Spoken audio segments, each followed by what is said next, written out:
What's poppin', yo? Welcome back to another YouTube video, and today we're taking a look at the last Marvel Legends series figure that I'll be getting for a very long time.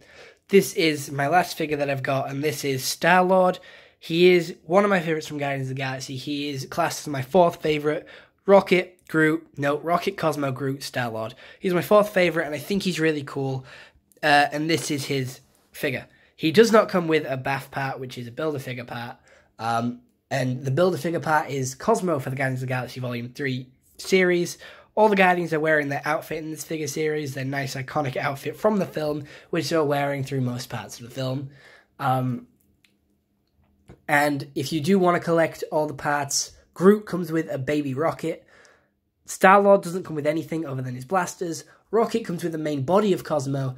Drax comes with a leg. Kraglin comes with a leg. Nebula comes with a leg.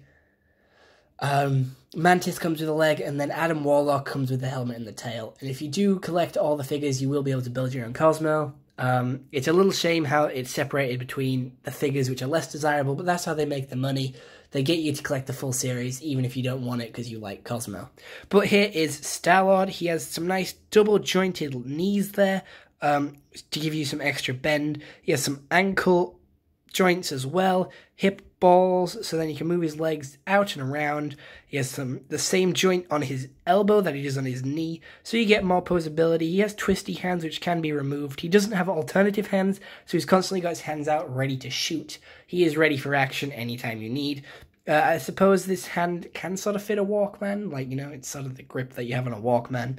And he does have a nice head there, but he does have sort of his beard coming off. His beard is very patchy here. And something that's wrong with mine is that his head is wobbly when it's not supposed to be. His head is on a joint which you can pull off, but because his neck isn't fully attached to the torso, it wobbles around and comes out of place very easily. And I am going to be starting a series, I'm not sure when, but I'm going to be starting a series where I'm fixing Lego figures, pretty much anything I can fix. And I'm going to be starting a series on how to fix it and what the problem and what the solution is. And it's going to be called Fixer Upper, so stay tuned for that. If you want me to do it any sooner than how I have it planned, please let me know and I'll try my best to do so.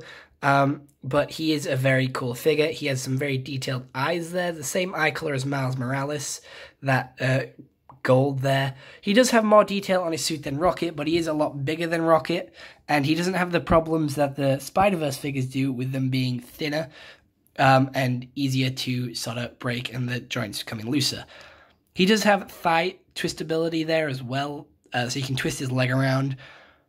He does have a nice belt. He has the nice red that runs through the outfit, the Guardians logo in a nice gold there. He has some chest posability as well, which is quite nice.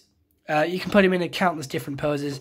I have him in this pose, and I have him in my office. I'm pretty sure I have him hanging around like he's in space, flying around. But he's prepared to shoot some. I like this sort of pose that he's in here, like he's backing up, jumping backwards, ready to shoot stuff floating through space. I think it's a good pose. And the way I have him positioned in my office, it fits that pose. I did bring this home to do a review on it. I am not allowed to film in my office. I have signed an NDA. I cannot film in my office at all.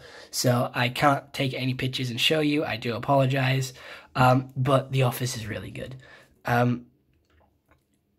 Here is Star-Lord. These figures do cost $23.99. You can get them from H&V, Amazon, Swiss Toy Superstore, Traveling Man, Forbidden Planet, pretty much anywhere that sells collectibles, action figures, stuff like that, they'll have them.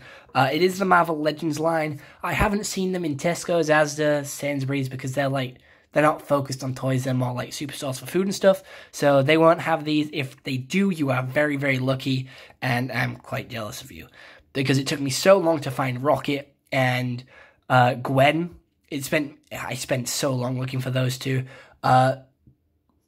However, I found Spider-Punk, which is one of my favorites, Star-Lord, and Miles quite easily. I guess they're just not as sought after as the other two were.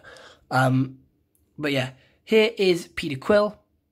Spoilers for Guardians of the Galaxy Volume 3 coming up very soon, so this is your warning. Just click off this video, 3, 2, 1. Spoilers are coming ahead now. Star-Lord did quit the Guardians, but he is going to return, which is quite interesting and exciting. I would like to see where they take his character without the other Guardians, because I thought his chemistry with the Guardians made the films a lot better. I hope he doesn't go off on his own and do a solo film. Maybe he'll come into the Nova series. That would be cool. But he does have some nice boots here, and he does have a lot of detailing. Even if the detailing isn't coloured, like the really expensive £200 figures, which have the sort of material over the joints. And it's like plastic, fabric, all of it. It just makes for a really detailed, very high-quality figure. And it's much better than the £10 figures that they do, which break easily and are very undetailed, very flimsy, very cheaply made. So this is a good middle ground and much affordable for the average person, because I cannot justify spending £200, which is pretty much majority of my paycheck, on the collection of figures for the ones that I want. And plus, the really expensive ones don't cover everyone. They do only a specific number of characters. Like for Guardians of the Galaxy Volume 3, they only did Star-Lord and Rocket and Cosmo. They didn't do any of the others, which is very unfortunate. I think they did Nebula as well, but I don't remember seeing a Drax one, or an Adam Warlock one, or a Kraglin one. I guess they're just not as desirable as the others, but still, they do make him with these ones.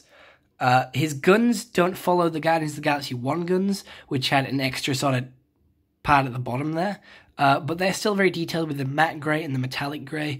Very cool guns. And I do like them, and they don't fit in many other characters' hands. You have to get sort of similar sized hands to Star-Lord's to get them to fit in, which is pretty much expected here. But these characters are made to fit their own thing. I did try and put Star-Lord's head on to Spider-Punk's body, but the ball joints are slightly different, so they don't fit exactly. Spider-Punk's head is too small to fit on Star-Lord, but Star-Lord's head is too big to fit on Spider-Punk. But other than that, I hope you all enjoyed. See you all next one. Have a nice day, and goodbye. Stay home and stay safe, and I can't wait to see what happens with the future of the Guardians.